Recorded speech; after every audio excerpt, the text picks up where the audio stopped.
Oke, di sini gue bakal kasih tahu gimana caranya biar kalian mudah belajar DaVinci. Nah, poin pertama itu di keyboard shortcut. Jadi buat kalian yang udah biasa main di Premiere Pro, gue saranin kalau misalnya pindah ke DaVinci, kalian ganti di sini nih, DaVinci Resolve, Keyboard Customization. Nah, ini bisa diganti nih Premiere Pro, DaVinci. Nah, sini. Atau aplikasi lain kayak gini, Apple Final Cut Pro dan yang Avid. Nah, ini yang lainnya.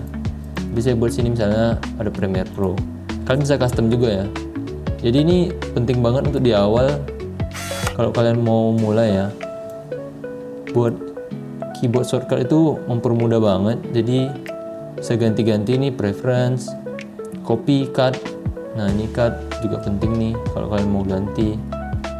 Tinggal diganti aja. Jadi kalau udah selesai tinggal di save. Nah, tinggal kita lanjut. Poin kedua itu aplikasi editing Premiere Pro sama DaVinci itu nggak beda jauh. Jadi buat kalian yang mau belajar DaVinci itu sebenarnya lebih gampang. Contohnya gini ya, kita masukkan media nih, import media. Nah, kita contohin yang ini. Oke. Nah, ini kan kayak gini ya. Terus kita masukin nih. Nah, jadi kayak gini ya. Kalau di Premiere Pro juga sama kan.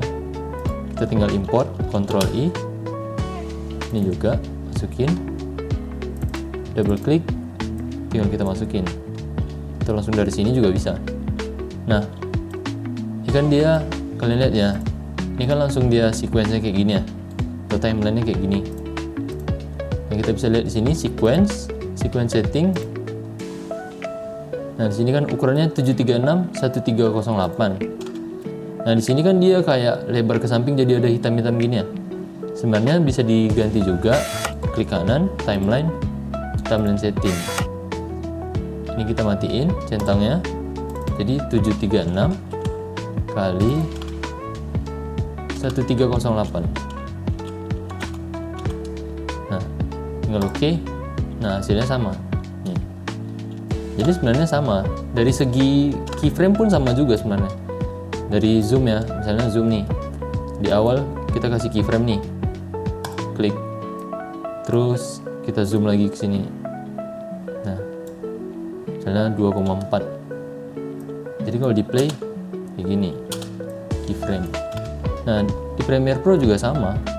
Nih kita ganti ke efek, zoom, sini scale ya, scale.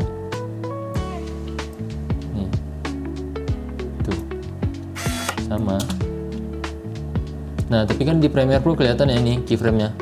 Nah, kalau di DaVinci itu harus dikencet ini ya, harus dipencet bagian ini. Nah, ini bisa.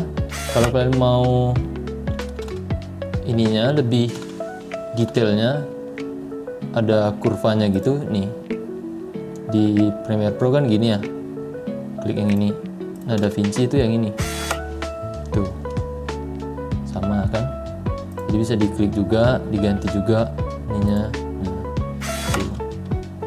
di Premiere Pro juga sama, klik kanan, is in. Nah, tuh jadi masuknya lebih halus. Sama sih. Jadi Premiere Pro sama DaVinci itu sebenarnya nggak terlalu beda, sama-sama aja.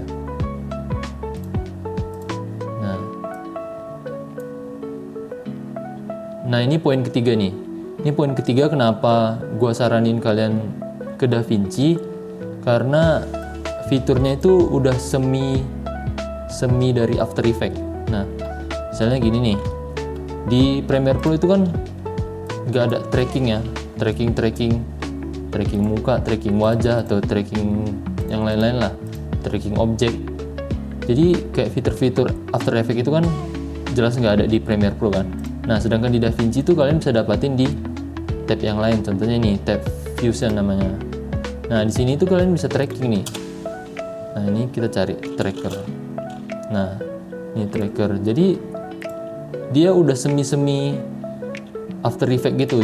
Nah, jadi di DaVinci ini kalian bisa kerjain apa yang ada di After Effects. Nah, contohnya kayak tracker, atau yang lain-lain pun, ada 3D atau yang lain-lain juga bisa. Jadi kenapa ini better menurut gue ya, karena ada fitur kayak semi after effect-nya gitu.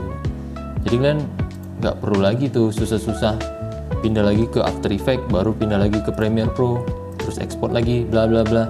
Jadi ini satu aplikasi udah selesai. Nah gitu juga dengan color grading. Nah kurangnya di Premiere Pro itu sama After Effects fitur ini sih. Nah nih waveform, vector scope ada ya, histogram. Saya lupa di After Effects itu bagian mana yang enggak ya. Nah ini kan cukup lengkap ya. Nah terus dia udah pakai sistem node kayak gini, jadi lebih gampang. Jadi kalian tinggal tambah-tambahin, terus dia nggak berat. Nah kalau dia misalnya di Premiere Pro kan susah ya. Contohnya kayak saya kasih Lumetri color. Mana? Lumetri. Ini plugin semua. Nih. Efek. Mau masuk.